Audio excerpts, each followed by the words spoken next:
Tá vendo, Josi?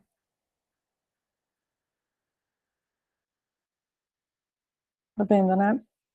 Aham, sim.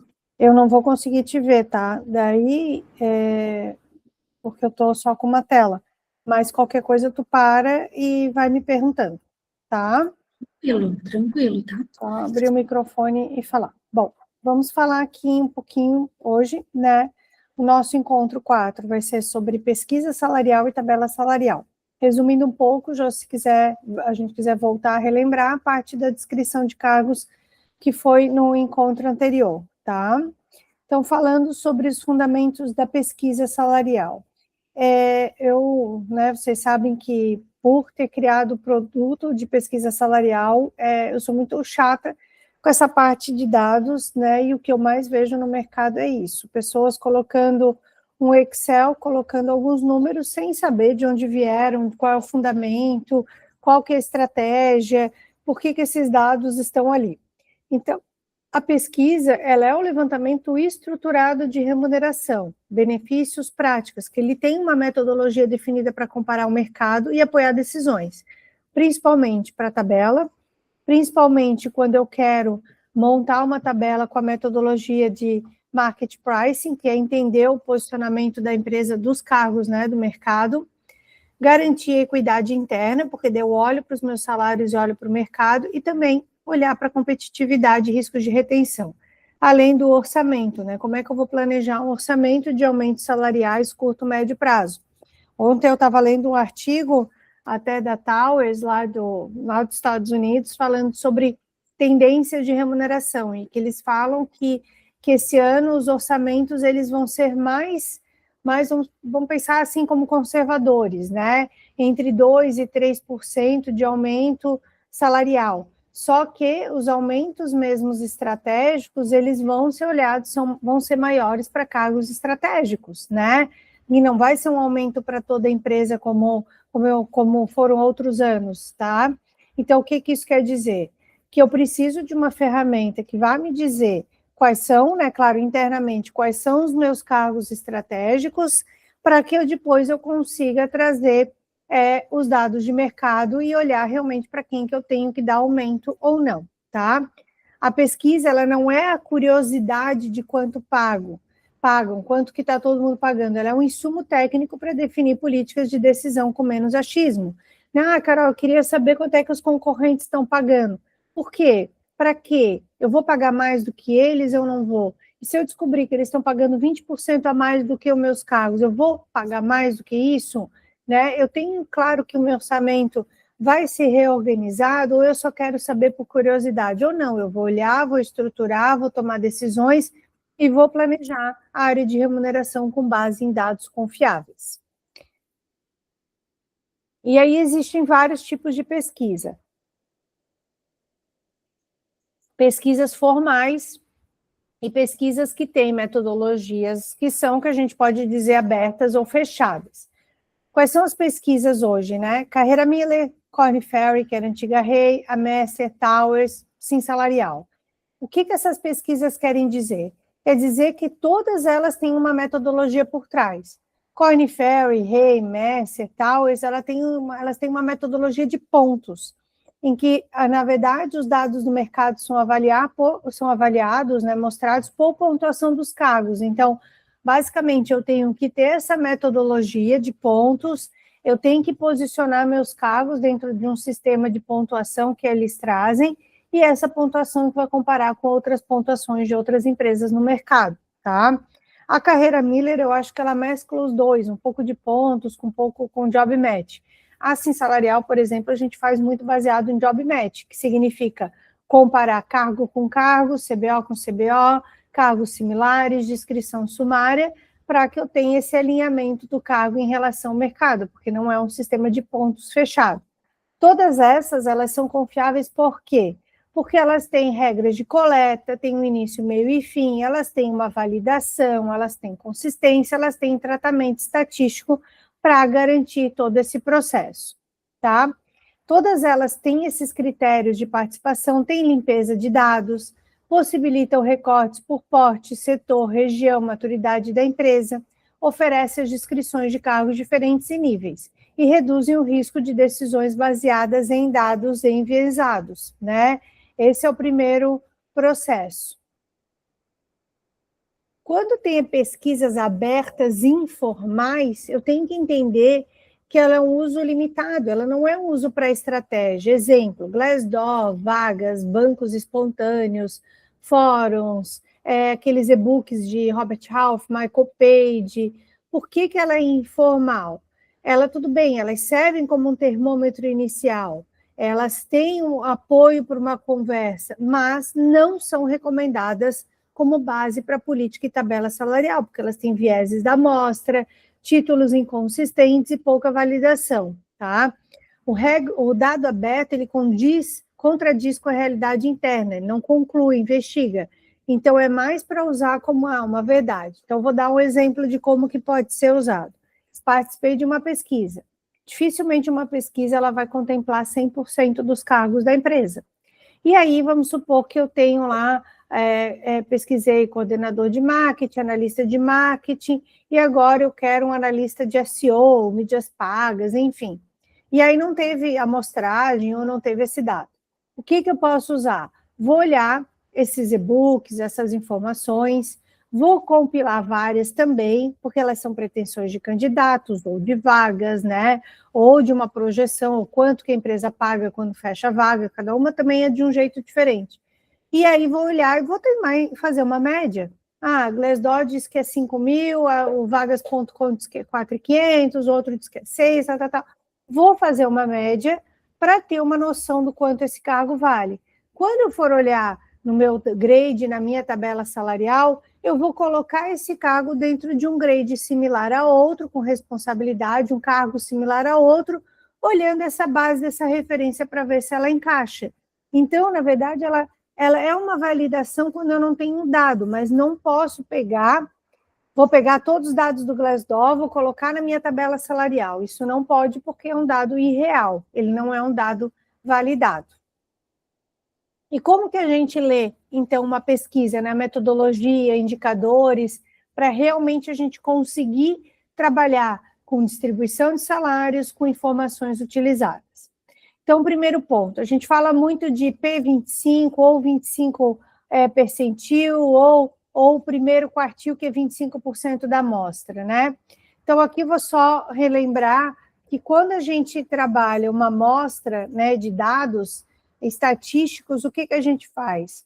A gente ordena esses dados, então eu tenho 100 informações salariais, tá? Um exemplo, eu participei da pesquisa, tive 10 empresas que preencheram, cada uma 10 cargos, tá? 10 informações salariais daquele mesmo cargo. Então, vocês preencheram, então uma empresa colocou, um desenvolvedor, eu tenho 10 pessoas, o salário é 1.000, 2.000, 3.000, 4.000, júnior, eu vou colocar todas as informações. Então, a gente trabalha isso com frequência, tá? Não é uma média da empresa. Todas as empresas, elas imputam os dados com a frequência, todas as informações. Pois que eu tenho essas 100 informações salariais, essas 100 frequências, vamos supor assim, é como se a gente ordenasse no Excel. No Excel eu tenho a linha 1 até a linha 100. Esses percentis, essas amostras, esses P's aí, né, P25, 50, 75, o que ele significa? Significa que eu corto esta amostra de 100 informações em partes iguais. Quando eu falo de 25%, primeiro quartil, 75, P25, significa que eu pego desses 100, 25% da amostra. Aquela linha, vamos supor, 25, primeiro quartil, é a minha amostra do P25. Quando eu olho o P50 mediana, significa o ponto central, é a linha 50 desta informação. Então, significa o quê? Que metade da empresa está pagando abaixo do P50, que é a mediana, e metade das empresas pagam para cima. Quando eu falo em P75, 75%, ou o terceiro quartil, são empresas que pagam 75%, ou seja, 25% acima deste valor, tá? E a amplitude, ela acaba mostrando esse intervalo típico. Por que a mediana P50 é tão usada? Porque ela é menos sensível aos extremos do que a média, representa melhor a centralidade do mercado, ou seja, o que o mercado realmente está pagando. É um padrão adotado em práticas de remuneração. Ele não é uma regra fixa, é uma decisão estratégica, depende do momento do negócio, capacidade orçamentária, criticidade de talentos, competitividade e maturidade. Então, o que a pesquisa vai refletir com tudo isso? Vai refletir que eu tive amostra, eu tenho lá estas informações colocadas dentro de uma tabulação de pesquisa, e eu vou olhar onde eu estou, a minha estratégia e depois onde eu quero chegar. Então, o exemplo deste valor. O meu P50 neste valor do desenvolvedor é 5 mil. Eu, Carol, eu estou pagando 4.500. Então, eu sei que eu estou pagando um pouco menos do que a mediana de mercado, tá? Do que a amostra central do mercado. Legal. Vou para a minha estratégia depois. O que a minha empresa quer dizer com isso? O que a minha empresa quer? Qual que é o meu turnover deste cargo? Por exemplo, ele é muito alto? Esse é um ponto. Legal. Se ele é muito alto, quando eu faço entrevista de desligamento, eu olho se as pessoas estão pedindo para sair, por exemplo, por causa de salário, sim ou não. Então, eu tenho que validar essas informações. Então a empresa chegou à conclusão de que sim, a gente está perdendo por causa de salário, a gente está pagando abaixo, nós queremos nos enquadrar no P50, que é a mediana de mercado. Quando eu for montar a tabela, eu vou escolher esta referência para montar uma tabela. Aqui uns pontos de atenção, gente. Eu não posso criar tabelas individuais, adotar estratégias para um cargo, outro cargo diferente, outro cargo. Eu tenho que seguir um racional. Racional é, a minha empresa, ela quer se posicionar na mediana de mercado? Sim. Aí eu vou olhar para quais áreas? Todas as áreas? Não. A área comercial, administrativo, financeiro, marketing é na mediana. Mas a minha área de tecnologia, desenvolvimento, pesquisa, enfim, eu quero ser mais agressivo, eu quero pagar mais do que o mercado. Aí vem os porquês, né? A gente sempre tem que perguntar para os gestores, para os líderes, os porquês, porque nem sempre eles sabem e nem sempre eles conseguem calcular o impacto disso. Por que quer se pagar acima do mercado? Porque o meu turnover está alto, eu não consigo reter talentos.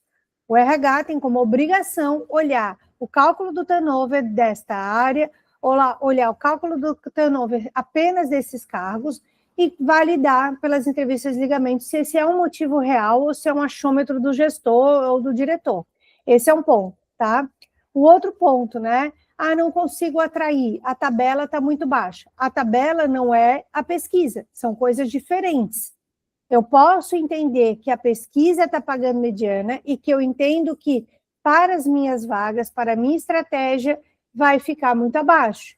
É outra decisão estratégica. Eu continuo usando a referência da mediana, mas para a tabela eu vou dizer, para esses cargos, eu quero oferecer um salário inicial maior, ou eu vou oferecer mais aumentos salariais. Por quê? Porque está difícil de atrair talentos. Agora, quando eu vou olhar para o recrutamento e seleção, que tipo de talentos que eu estou atraindo para esse cargo? Será que o RH, lá na descrição, ela está ok ou não? Ou a descrição está bem básica, mas o RH, na hora da entrevista, está só triando e selecionando pessoas super especialistas, pessoas com nível senioridade maior, e aí é óbvio que os caras estão vindo com uma pretensão salarial maior e o RH não consegue fechar a vaga porque tem esse desalinhamento entre o que se espera desse cargo, com a entrevista, com o que se espera da vaga, versus a pretensão, versus o que o mercado paga, versus a tabela.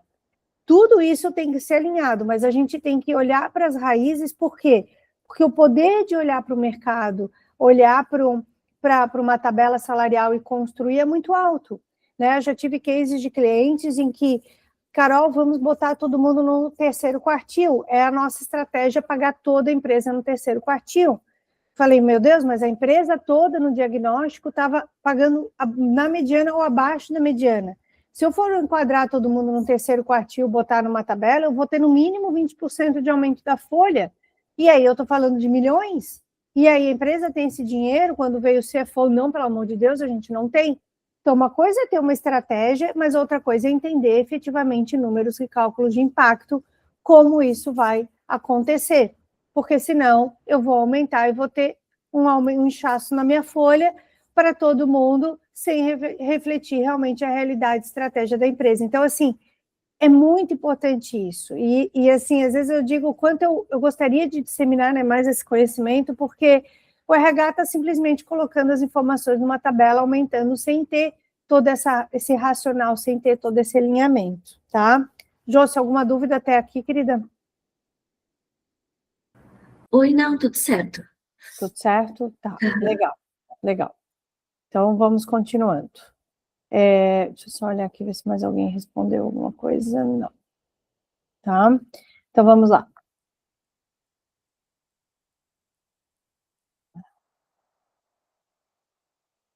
E aí, veio o job match, tá? Job matching é também um dos maiores pontos de erros das pesquisas salariais e de quem faz, ou às vezes de quem executa. Porque não é só comparar os nomes dos cargos, é comparar o conteúdo, é comparar o escopo e é comparar a complexidade do cargo também, né? Então, eu vou comparar o meu analista de RH com o analista de RH no mercado. Peraí, mas eles fazem a mesma coisa? Ou será que eu estou chamando de analista, mas na verdade já é um coordenador, né? Então, eu tenho que olhar isso para comparar a forma correta, senão eu vou comparar errado e aí vou trazer um diagnóstico errado da empresa, porque eu posso estar pagando mais para um coordenador, mas o nome não é o mesmo, e vou dizer que eu estou pagando mais porque um analista, mas na verdade eu estou comparando errado com o mercado, né? Então, quando a gente compara, né, esse é um checklist aí para a gente olhar. Quando a gente compara para fazer o job match, eu tenho que olhar qual que é o propósito do cargo, para que ele existe. Qual que é o escopo e autonomia desse cargo? Ele executa, ele analisa, ele decide, ele lidera? Quais são os requisitos desse cargo também, né? Do meu cargo que eu tenho, muitas vezes eu tenho no mercado. Quando eu olho para a gestão de pessoas, né? Tem algum reporte? Quantos? Que tipo? Quais são as entregas, responsabilidades? Qual é a complexidade desse cargo? Relacionamentos que esse cargo tem e o contexto da empresa. Por que tudo isso tem que ser olhado para fazer o match? Eu, como empresa, em primeiro lugar, eu tenho que ter isso muito claro, porque senão eu estou comparando errado. O que tem de informações, às vezes, na nossa pesquisa de empresas que preenchem errado, porque não mudam, né? Esses dias a gente olhou um salário de um analista de RH enquanto mercado, todo mundo respondendo 3 mil, 4 mil, essa empresa estava respondendo 12. Ah, mas é o analista que está há muitos anos aqui. Mas, meu Deus, nunca foi feito um plano de carreira para ele crescer, para ele assumir um cargo, já que está há 10 anos, né? Como é que são essas entregas e responsabilidades? E continua como analista durante 10 anos, fazendo só executando, nada desenvolveu, não tem mais complexidade. Então, tudo isso tem que ser questionado. Por quê? Porque isso, claro, interfere na amostragem. Nesse caso, a empresa diz que não, que realmente, né, é um analista a vida inteira e não desenvolveu, e, enfim. E aí, claro, pensando na amostragem, existe a metodologia, os outliers, que eles cortam esses salários que estão muito altos. Então, esses salários foram cortados porque não faz sentido. Mas a empresa não tem um plano de cargos e salários. Então, tudo isso vai o quê? Vai interferir. Tanto para a empresa olhar e chegar e dizer, meu Deus, essa amostra, o que mais escuto é, essa amostra está irreal. Meu Deus, está muito baixa. Mas, na verdade, a estrutura de cargos é que não está alinhada com o mercado, né, da empresa versus o que o mercado realmente apresenta, tá? Então, o job matching, né, qual que é o passo a passo para a gente fazer um bom match? Ler a descrição interna, né? Olhar para a minha descrição, tem que ter a descrição das responsabilidades, das atividades principais. Olhar a descrição de cargo de referência da pesquisa. Comparar esse escopo, complexidade, nível, júnior com júnior, pleno com pleno, sênior com sênior, coordenador. Ah, Carol, eu não tenho níveis aqui, eu deveria ter. Então, olha o mercado, coloca da forma correta para comparar correto, né? Poxa, aqui realmente, aqui da minha estrutura, essas 10 pessoas, 3 já deveriam ser sênior, mas eu não mudei, 5 plenos, 2 júniores. Respondam a pesquisa olhando essa complexidade também, porque senão eu vou responder errado, todo mundo é júnior, mas na verdade eu estou pagando um júnior 2, no outro júnior eu estou pagando 7, e eu não olho, né? Então a gente tem que ter muito esse treinamento aí de como fazer esse match, de como fazer essa pesquisa salarial. 4, registre, né, por que escolheu aquele match racional. E quando houver dúvida, escolha 2 matches possíveis e valide por critérios, né, escopo e senioridade. Erros comuns que distorcem tudo. Primeiro, comparar os títulos, né, sem olhar o conteúdo. Ignorar o setor também, porque varejo tem uma estrutura diferente, tecnologia também. Misturar porte, né, então comparar a empresa pequena com multinacional sem ajustar recortes e realidade. Forçar o match para caber no orçamento, né, e ignorar o contexto, né. Startups têm cargos mais abrangentes com menos níveis formais, então startups vão ter cargos mais generalistas e não tanto específicos. 5, né? Ponto 5. Setor, porte e amostra. Como escolher recortes coerentes? O mercado não é um número só. Sempre que possível, defina recortes por setor, tecnologia, indústria, saúde, varejo, serviço, por porte, por faturamento, por headcount, pela estrutura, região, capital, interior, estado, clusters, né, os grupos, os pools de empresas, maturidade no negócio, então aqui muito como é tecnologia, vamos comparar com startups, scale-ups, enterprise, e o modelo de operação, às vezes, é o modelo que eu quero me comparar.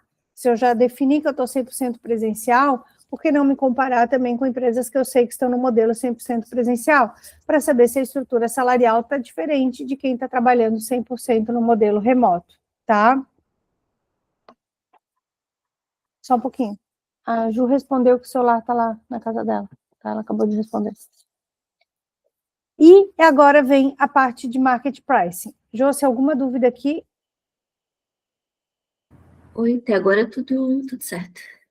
Tá bom. Market pricing. Qual que é o processo completo, né, de market pricing? É a prática de precificar o cargo com base no mercado e comparar com a realidade interna. Qual que é o meu primeiro passo? Eu vou selecionar os meus cargos, né, que eu vou querer comparar com o mercado.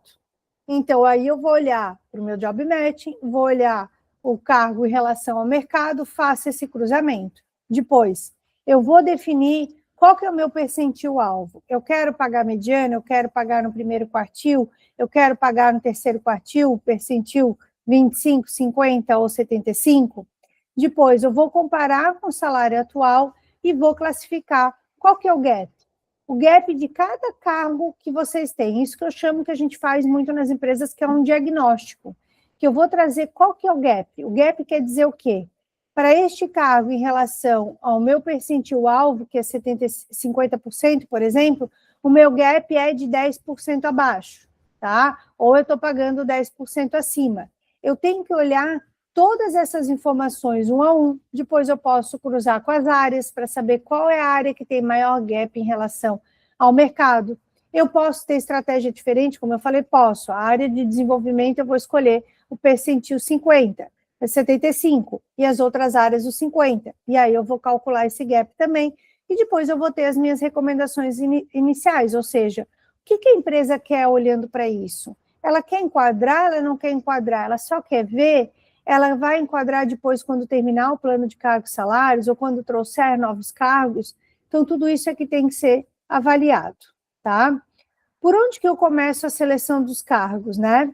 Então, eu vou olhar quais são os meus cargos essenciais para a operação, quais são os cargos que mais impactam no meu orçamento, quais são os mais sensíveis que têm um maior turnover, escassez, e quais são os cargos estratégicos. Isso é muito legal, eu talvez agrupar, não só por área, né? Mas olhar para isso, porque se eu tiver que tomar uma decisão estratégica de escolher percentis diferentes, eu vou olhar que os meus cargos estratégicos, eu vou olhar para um percentil maior do que os outros, ou aqueles que eu estou com turnover mais alto também, ou cargos em escassez que não tem no mercado e que eu não vou conseguir trazer, então eu tenho que ter uma estrutura mais agressiva, né? Quais são os mais populosos que impactam o orçamento? Esses eu vou pagar na mediana. Outro dado sensível que já aconteceu com cliente de cargos sensíveis que, às vezes, por turnover alto, aí tem duas interpretações que eu digo, né?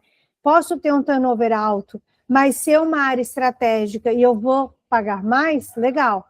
Posso ter um turnover alto, mas, no final das contas, são cargos operacionais, com baixo custo para a empresa, cargos em que realmente vou ter turnover alto e que não tem problema, é uma estratégia. Então, eu vou pagar lá no primeiro quartil, porque eu não quero ter um custo alto com rescisão, porque isso já faz parte da empresa e não vai mudar, a estratégia são cargos de entrada, né? Então, já aconteceu com cliente de cargos de atendimento e suporte nível 1. Ou as pessoas cresciam muito rápido para um outro nível, ou as pessoas saíam, não ficavam muito tempo. Então, a estratégia foi pagar no primeiro quartil. Porque para que eu vou ficar tendo salários altos, se isso já é uma prática, já é uma realidade, já é uma cultura, é uma estratégia da empresa, e aí eu vou ter um custo alto com rescisão, tá? Então, olhem como é importante isso, né? Eu gosto de deixar bem claro o quanto é importante eu ter todas essas definições para eu comparar da forma correta e conseguir fazer uma tabela da forma correta. E aí vem o passo 2, que é o job matching, né? Fazer um match mais técnico, documentando esse racional. A definição do percentil, né? Como eu já comentei, né? Claro que se eu olho para os 50%, eu tenho uma estratégia competitiva equilibrada. Quando eu olho ali para um 65 ou 75, né, acima, vou ser mais agressiva. Quando eu olho para um 40, para um 25, mais conservadora, né? O percentil alvo, ele pode variar por família de cargos, para que esteja explicado, desde que isso esteja explicado e governado. Então, essa é a governança que a gente fala de remuneração, né? Essa estratégia de governança. Eu tenho que olhar e definir tudo isso, não é simplesmente usar e colocar sem estar claro esse processo. Passo 4, né? Comparação com o salário atual e a classificação do gap. Então, calcular o gap e classificar, por exemplo, abaixo do mercado, menor que 10%, dentro do mercado, uma variação entre 10% e 10% para menos, 10% para mais, dentro daquele valor da mediana, e acima do mercado, maior que 10%. O intervalo de menos 10 a 10 é uma referência prática para ensino. Em empresas mais maduras, esse range aqui de tolerância ele pode ser ajustado para eu olhar quanto eu estou dentro do mercado. Recomendações iniciais, né? Então, exemplos de ações possíveis. Reposicionar o salário para dentro da faixa, né? Então, ou seja, qual que é o meu plano de ajuste para eu enquadrar as pessoas? Como que eu vou priorizar esses cargos críticos com risco de turnover? Vou congelar salários muito acima até a faixa alcançar? Vou revisar o enquadramento de cargo e o nível quando o match estiver errado? E propor uma construção, ajuste de tabela para dar coerência. Por fim, gente, como que eu vou interpretar esses dados? Josi, alguma dúvida aqui, querida? Oi, tudo certo. Tá bom.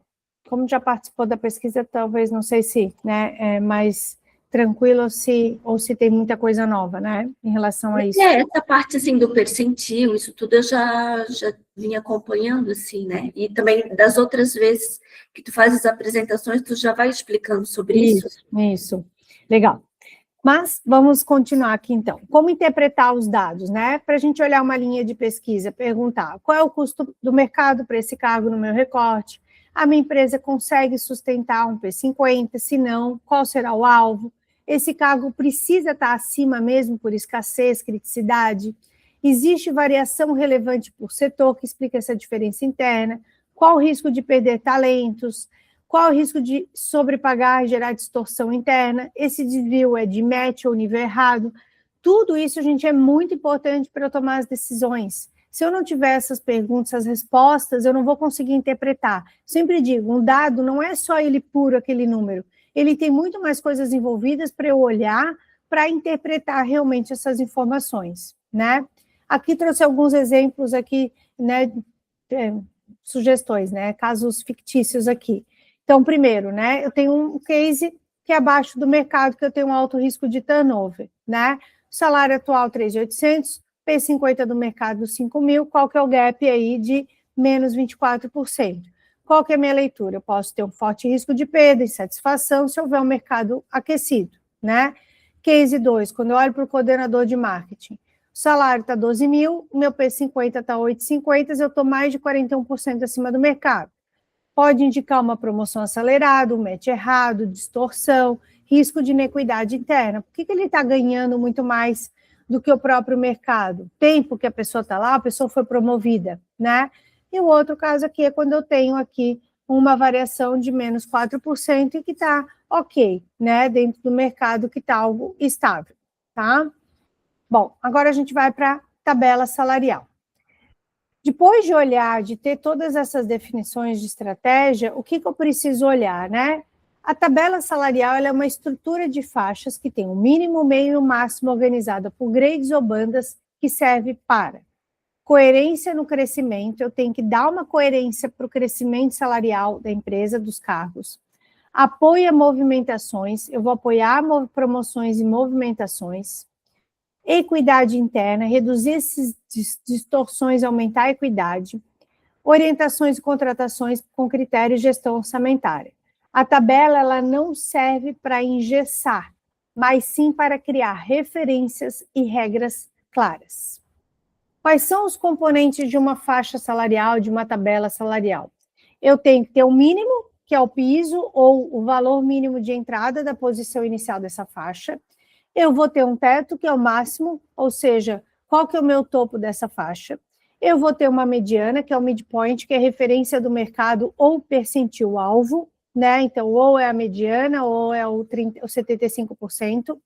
Eu vou ter amplitude, que é a variação do piso do teto, que é o espaço de progressão, e eu vou ter os grades ou bandas salariais, que é o agrupamento por cargos, por nível ou por complexidade de cada um. A tabela salarial ela tem uma visão estratégica, ela não é só um Excel, ela é um instrumento de governança que conecta 4 coisas que na prática precisam andar juntas. Primeiro, a estratégia do negócio, crescer, reter, competir, inovar, controlar custos. 2, a estrutura de cargos, arquitetura, níveis, complexidade e responsabilidades. 3, mercado, qual que é a minha competitividade, equidade interna e orçamento. Quando a tabela é construída com metodologia, ela vira uma régua clara para decisões, como contratar, promover, ajustar, gerir desempenho, planejar orçamento. Quando é feita sem metodologia, ela vira apenas um número bonito e gera risco. O que acontece quando a empresa usa uma referência inadequada ou faz uma tabela errada?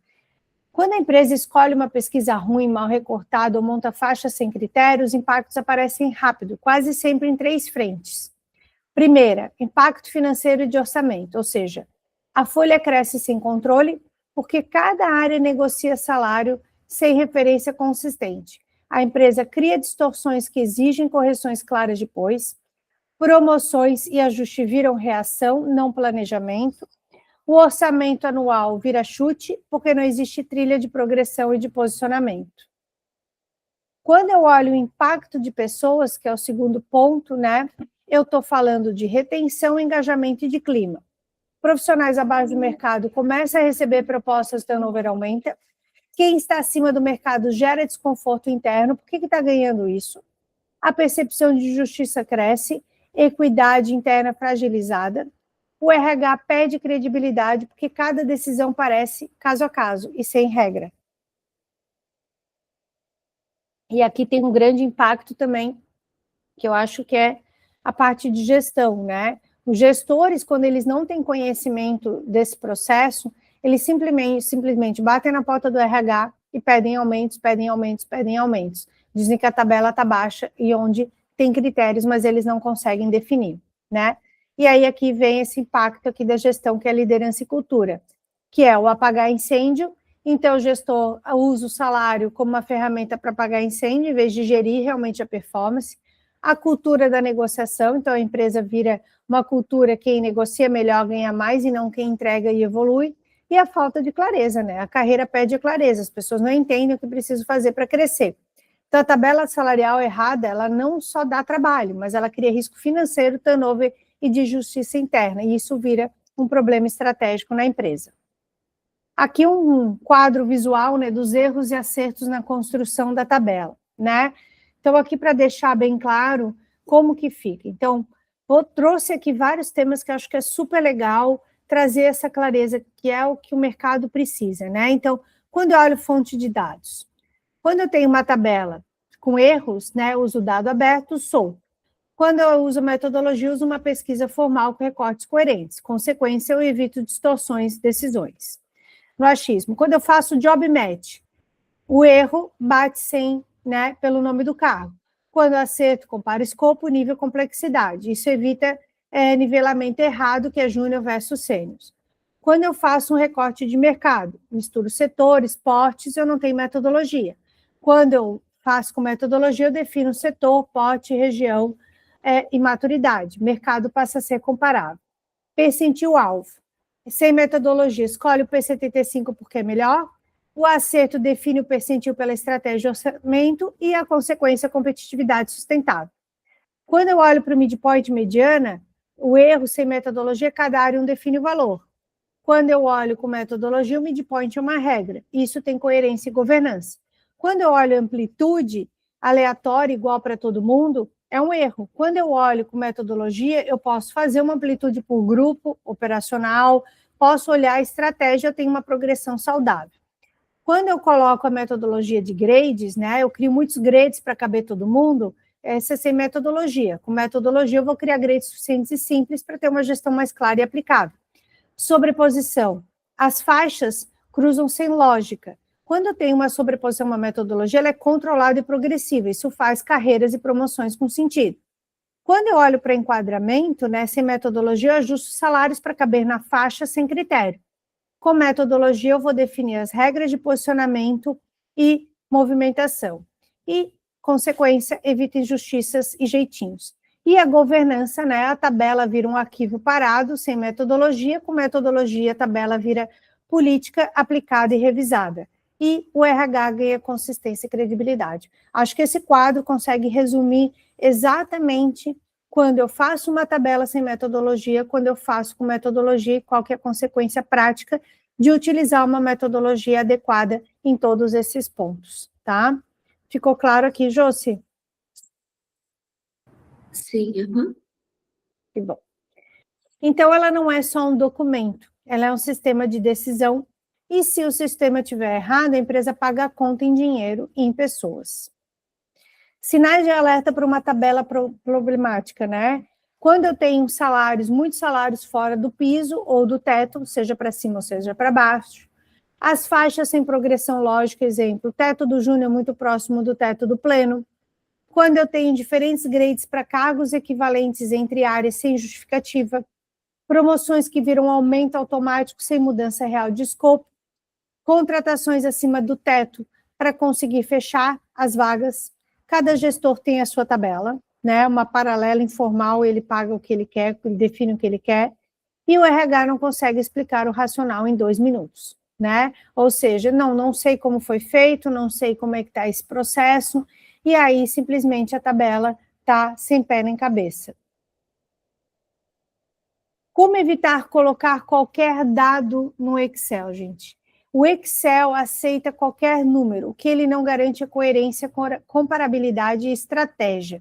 Então, antes de digitar valores na planilha, você precisa validar 4 perguntas-mãe.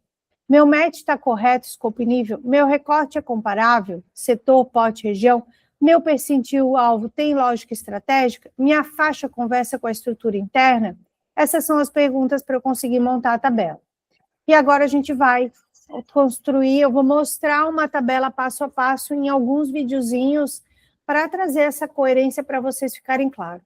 Como a gente está aqui, né, mais a gente, eu acho que daí seria legal a gente parar todo mundo, né, e trazer aí uma aula mais prática sobre tabela. Então, hoje eu vou mostrar um videozinho para mostrar, para entender.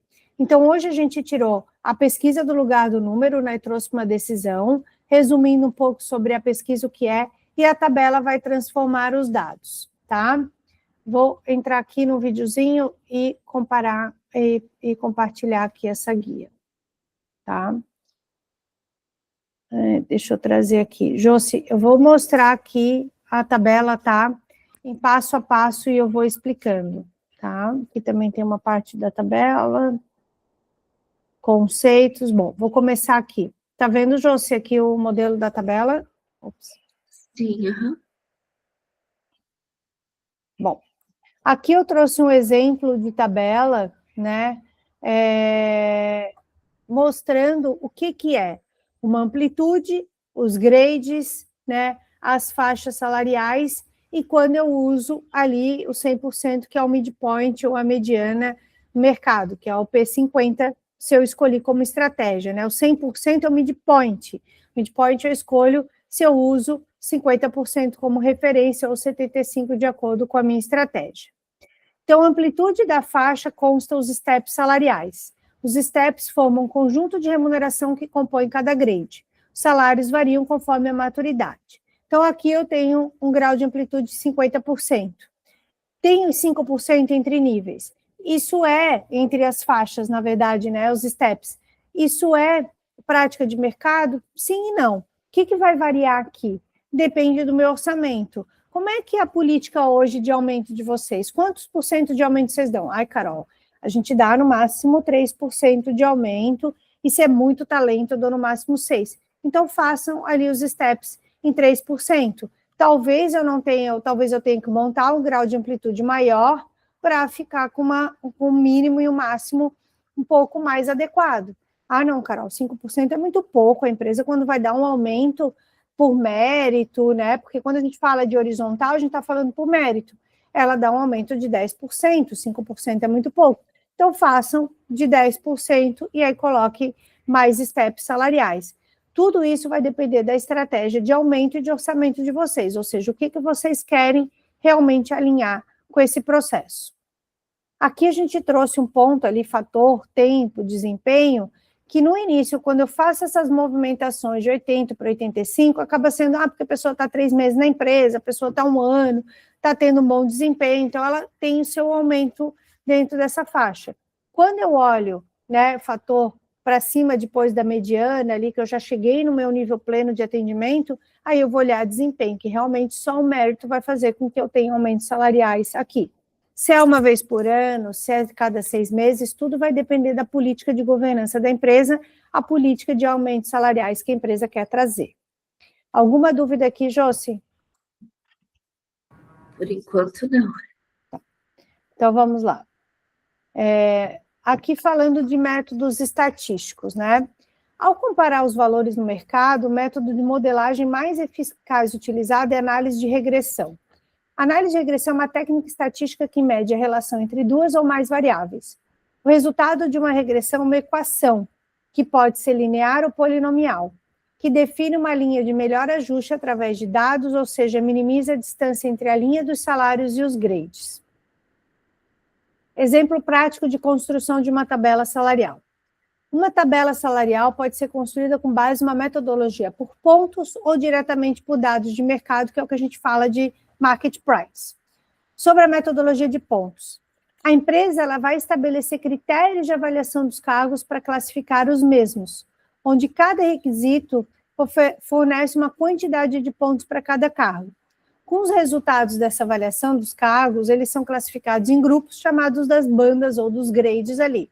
Então, construir uma tabela com base no número do grupo, que será a classe, e a referência salarial de mercado, tá? Classe ou banda, né? O que a gente acha melhor aqui como nomenclatura. O que quer dizer a metodologia de pontos? A metodologia de pontos quer dizer o seguinte, ela é utilizada para empresas maiores, tá?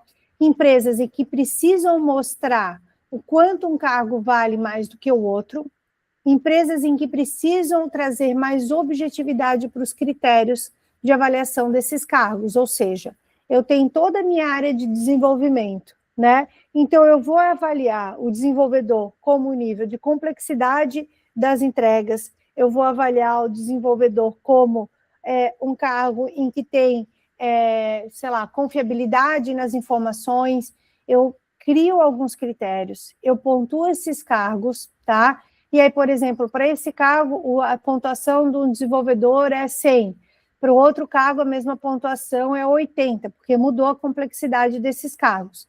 Quando eu olho para o mercado, eu cruzo essas informações e aí eu chego numa informação que vai trazer que, por mais que o mercado trabalhe diferente, quando um cargo é mais valorizado que o outro, essa equação ela equilibra. Então, isso é muito utilizado para quê? Para realmente empresas que precisam trazer mais objetividade, que dominam essa metodologia, porque não é algo fácil, porque cada vez que eu criar um cargo novo, eu tenho que fazer uma pontuação nova, eu tenho que organizar, e tudo isso tem um impacto, claro, de demora. Mas, para empresas grandes, ela tem bons benefícios. Sobre a metodologia de dados de mercado, né, a market pricing, os cargos eles são agrupados de acordo com o salário de referência dado pelo mercado, ou seja, o que vale é quanto o mercado paga. Então, por exemplo, eu tenho um analista comercial ganhando 3 mil, um analista de marketing ganhando 3.500, eles têm a mesma complexidade, eles têm cargos similares, eles vão se juntar no mesmo grade, tá? Mas ele tem o quê? Algumas alterações, né, que pode impactar, né? Eu não estou olhando internamente a empresa, a valorização desse cargo, eu estou simplesmente olhando o mercado. Então, quando eu cruzo esses dados, eu posso, né, cruzar essas informações, a gente assume aí esses pontos aí e faz esse cruzamento, tá? Para o cálculo da tabela, tá?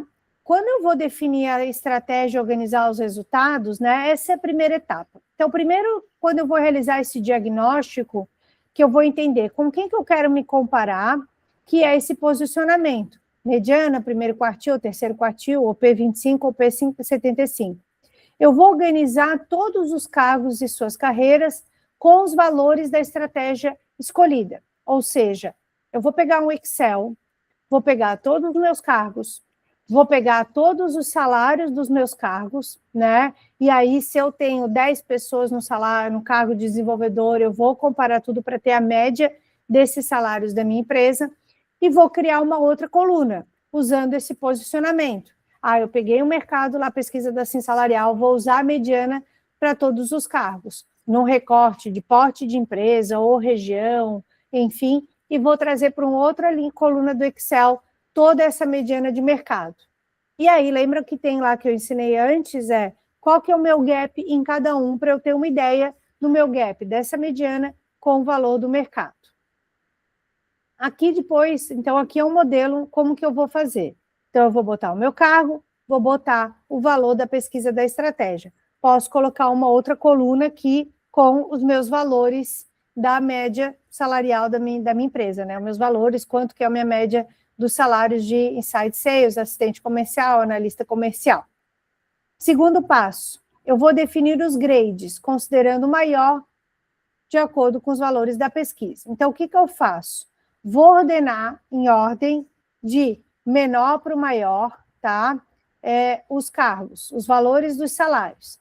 Então, ali começa ali no 1.681 e vou até os 7 e pouco. Então, esse é o primeiro ponto. Eu vou ordenar esses valores para que eu possa definir esses grades. Segundo passo, né? Como é que eu organizo esses grades? Eu vou organizar do menor e maior considerando os valores da pesquisa, ou seja, eu agrupo os salários em grades conforme a variação do natural do mercado ou conforme a pontuação dos cargos, ou seja, se eu tivesse a pontuação dos cargos, eu vou colocar ali o inside sales, né? Vou colocar ali uma coluna pontuação, por exemplo, pontuação 20, o assistente financeiro 20, o assistente comercial 20. Todos esses vão estar dentro do grade 1. E eu vou olhar o mercado, tá? Quando eu escolho a metodologia de market pricing, eu vou juntar os valores mais similares dentro dos grades. Então, por exemplo, inside sales tem um ali que ficou um valor ali que é o menor valor informado. Já o financeiro e comercial, eles têm a mesma complexidade, eles têm praticamente os mesmos valores de mercado, eles vão ser agrupados no grade 2. Já o assistente de desenvolvimento, vendedor júnior, talvez sejam agrupados no grade 3. E assim eu vou seguindo uma lógica racional, tá? O que é essa lógica racional? É para que eu tenha uma coerência em ordem crescente desses grades aqui. Ou seja, eu não posso simplesmente jogar uma informação aleatória. Qual que é a coerência? A metodologia que eu escolhi, que é o sistema de pontos ou de market pricing, organizar e trazer esses grades. Josi, alguma dúvida aqui, querida? Nessa definição de colocar no mesmo grade, né? Tem, assim, uma referência de um valor que tu acha aceitável manter no mesmo grade? Ou... Não tem um valor, só não pode ter uma variação tão grande, assim, por exemplo, lá, um assistente financeiro 2.200, eu vou colocar no mesmo grade de um vendedor de 2.900, tá? Só que eu tenho que olhar essa ordem também e olhar o que está mais similares, né? Então, ali, o grade 3 ficam para essa faixa de 2.800, 2.900. Vou colocar o 3.300 do desenvolvedor front-end júnior no mesmo grade 3, acho que não faz sentido, porque o desenvolvedor ele tem muito mais complexidade do que um vendedor, entendeu? Então, assim, é nesse sentido que daí eu vou olhar para encaixar o valor, para não ter uma variação tão grande, e a complexidade desse cargo na própria, né, na própria empresa, tá? Aí, nesse caso, por exemplo, o assistente financeiro e o comercial estão no mesmo grade. Significa que lá, nos steps ali, quando for definido os salários, o deles vão ser o mesmo. Vão ser o mesmo, isso aí. Vão ser o mesmo, Uhum. tá? Vão ser o mesmo, para eu não criar uma tabela por cada cargo, e sim criar essa coerência. Sim. Mercado, equilíbrio interno, mesmas responsabilidades, né, e mesmos requisitos, né, complexidade de cada um desses cargos. Entendi. Agora que eu estou entendendo o que é esse grade. O que era isso? Por que ele existe, né? E por que ele existe? E aí eu vou criar a regressão. Aqui eu acho que é o ponto mais principal, que ele realmente é mais complexo, gente, mas hoje, assim, ó, aprender isso olhando o livro não era uma coisa fácil, hoje a gente tem muitas coisas para ensinar. Não acho que, assim, a gente ainda nunca testou um ChatGPT, uma ferramenta para criar isso, mas eles criam passo a passo de como fazer isso no Excel, né? Excel ou Google Sheets. Porque isso é fórmula, gente, fórmula de análise de regressão, tratamento estatístico, ela não vai mudar, né? Então, assim, ela é uma fórmula, uma metodologia estática. Então, assim, tem diversas formas, né? Mas eu vou usar, ou seja, um Python, alguma informação, mas eu tenho que usar análise de dados Excel, alguns gráficos. Então, a gente vai fazer aqui no Google Sheets, aqui o cálculo de criar regressão. A regressão, né, ela é uma análise, né, uma metodologia estatística para a gente olhar uma curva, né, e um coeficiente de determinação que é o R ao quadrado. Ou seja, para eu fazer análise dos resultados da pesquisa lá e encontrar o ponto central da minha estrutura salarial, que é o meu midpoint, que é o 100% da tabela, eu tenho que fazer esse cálculo. Porque eu não vou pegar, vocês estão vendo ali que aqueles dados da pesquisa, ele tem várias variações de salário. Então, qual que eu vou escolher para botar no meu midpoint? É o 2.300 ou é o 2.200 e alguma coisa? Eu tenho que ajustar isso. Então, para ajustar no tipo de curva e nos grades distribuídos, é que eu tenho esses pontos, ou seja, como que eu chego nesse coeficiente do R ao quadrado, como que eu vou corrigir esses saltos entre os grades e ajustar essa tabela, tá? Então, aqui, como que eu vou criar um gráfico utilizando a metodologia de Market Pricing? Para criar um modelo com a metodologia de pontas, eu vou trazer outros documentos com detalhamento da metodologia também, tá? Depois eu vou salvar tudo isso para vocês ali nos materiais. Então, aqui, eu criei o cargo, tá? Eu vou até voltar aqui o videozinho, Josi. Ele não vai voltar, ele volta. Eu criei os cargos, eu criei os grades e criei os valores da pesquisa, igual que estava ali. Deixa o vídeo vai voltar e aí eu vou explicar de novo como que eu chego nessa curva ali, né, dentro do Google Sheets. Ele já volta aqui o videozinho, tá? Ó, eu vou inserir, vou selecionar, tá, o gráfico, vou selecionar as colunas dos grades e da valor da pesquisa, tá? E vou inserir ali o gráfico. Esse é o gráfico, que ele tem duas colunas e dois eixos. Um deles baseado ali no lado esquerdo, né? O valor do salário, que vai de 0 até 30 mil, por exemplo, e embaixo os meus grades que eu escolhi. Então, primeiro, esse é o primeiro ponto. Segundo ponto, eu vou criar a linha de regressão. Lá, quando eu crio nesse gráfico, eu vou ali em customizar. Quando eu vou em customizar, aqui está em inglês, né? Depois eu tenho que gravar em português. Quando eu vou em customizar, eu vou colocar ali na linha, tá? Na linha, e vou pedir para usar a equação e mostrar o R ao quadrado. Essa é a minha linha de regressão. E ali depois eu vou escolher os tipos de linhas, polinomial, linear e outras informações. O que essas linhas querem dizer, polinomial, estatístico e tal? Ela quer dizer que lá naquele coeficiente de R ao quadrado que está lá escrito 0,99, vai aparecer de novo, tá? Quanto mais perto de 1, mais adequado vai estar a minha linha, a minha curva de regressão, a minha metodologia. Isso vocês podem fazer vários testes, porque vai chegar a 0,80, alguma coisa está errada. Ou eu agrupei os grades errados, ou eu escolhi a linha errada, ou alguma coisa está errada, ou eu tenho salários muito discrepantes, ou eu botei o salário de 30 mil no grade 10 junto com o de 15 mil.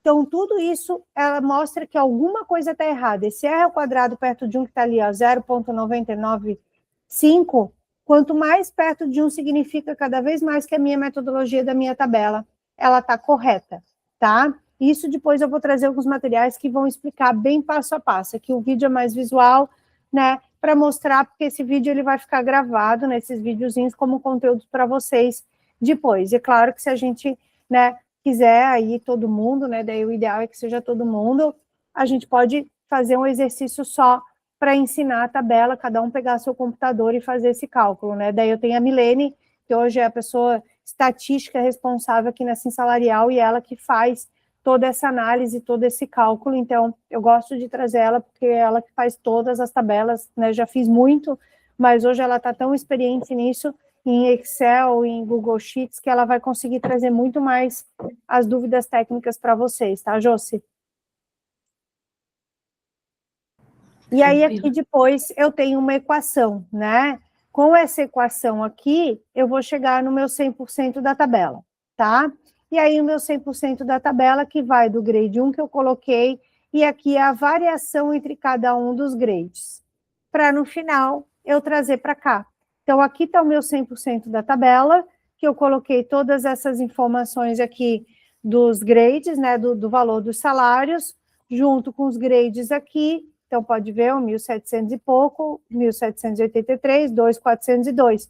Então, vocês viram que lá atrás eu defini quais são os cargos que estariam nos grades 2, né? E aqui eu trouxe o valor ajustado, olhando para aquela equação, para aquele cruzamento do mercado versus equilíbrio interno, né? Que são os meus salários com os grades, para chegar aqui, meu midpoint é 2.402, 2.402. E não 2.200, como está lá, né? Aqui, como a gente colocou, 2.241 e 2.324. Isso é o que é uma tabela coerente. Ela fica ajustada para atender a demanda dos cargos, para atender as demandas do salário. Só um minutinho. Então, tá bom.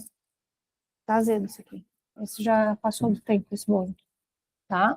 Pega lá o de chocolate, filho. Esse bolo já azedou. Tá bom? Desculpa. Entendeu, Josi? Então, aqui, né, eu tô falando, Josi, porque tô aqui contigo, né? É como eu chego na minha tabela. E aqui, claro, eu vou definir os steps, a variação. Filho, já joga no lixo, tá? Variação e o percentual entre cada um desses steps.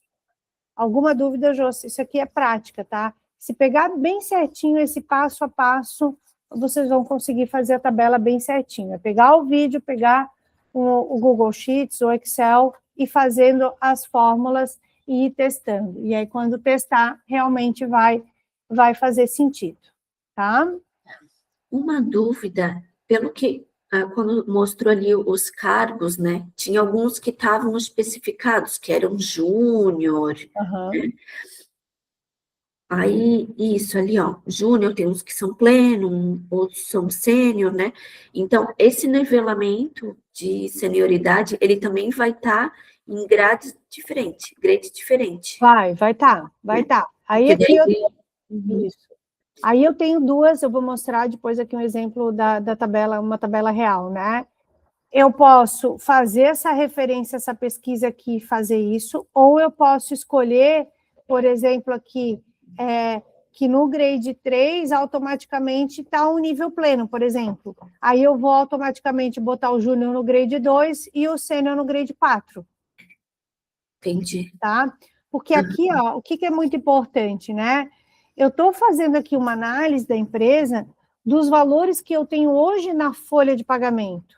Só que se eu não tenho bem construída a minha diferença entre o júnior, pleno e sênior, eu tenho muita variação entre os meus próprios júniores, eu tenho muita variação que o meu júnior está ganhando 3, o meu pleno está ganhando 5, o meu sênior ganhando 6, por exemplo, né?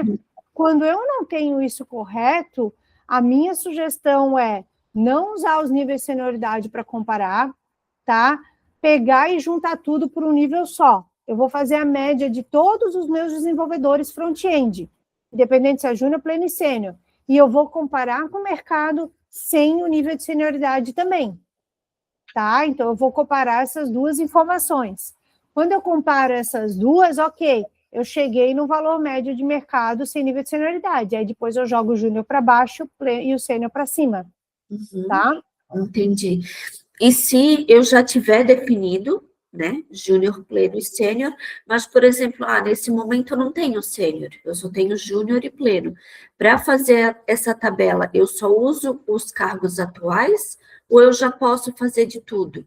Aqui para o cálculo da tabela são os cargos que você tem informação, tá? Mas para cá, para essa tabela, eu vou criar os novos cargos e vou encaixar esses novos cargos nos grades que eu considero coerente com complexidade e se eu tenho informação no mercado.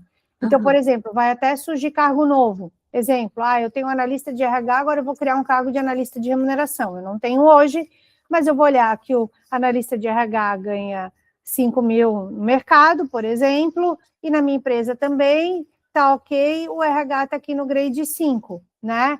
Aí eu vou olhar para o mercado, para o analista de remuneração, tá ganhando 6.500, legal. Ele tem a mesma complexidade que o analista de RH? Não, não tem, ele vai ter uma maior complexidade. Então, olhando pela coerência, eu vou criar esse cargo novo e colocar o analista de remuneração no grade 6. Entendi. Tá. Então, aqui, depois, né, quando a gente vem para a etapa 5, distribuir os grades, né? Então, aí eu vou agrupar esses mesmos cargos em cada grade com o mesmo nível de importância que aponta, né, o tamanho do cargo em relação aos demais, indica o nível de entrega e exigências.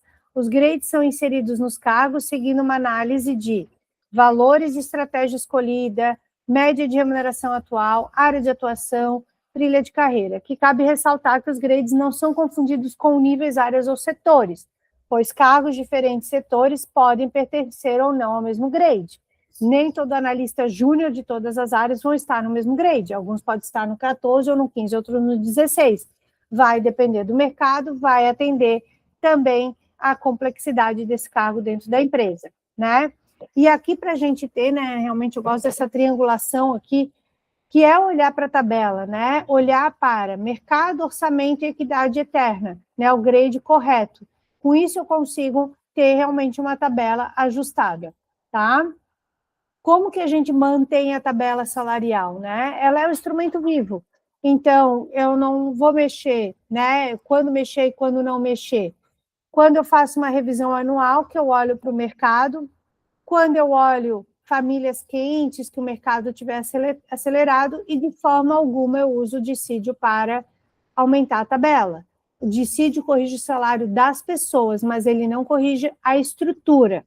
Eu tenho cargos na pesquisa que tem um aumento de 20% no ano e cargos que têm redução desse valor. Se eu coloco o acordo coletivo ali, o dissídio em tudo, simplesmente vai virar uma bagunça porque eu não estou mais refletindo o mercado.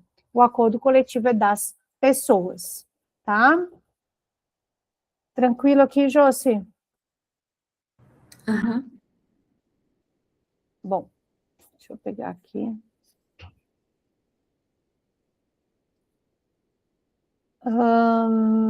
Acho que, bom, dos materiais é isso. O que a gente ficaria agora, né? Para tirar dúvidas, Josi, né? De algum ponto, de alguma etapa. Eu vou até, acho que, parar a gravação aqui. E aí, depois eu vou salvar todos os materiais e aí a gente, né? Vou combinar de fazer uma conversa nova com as meninas ali depois.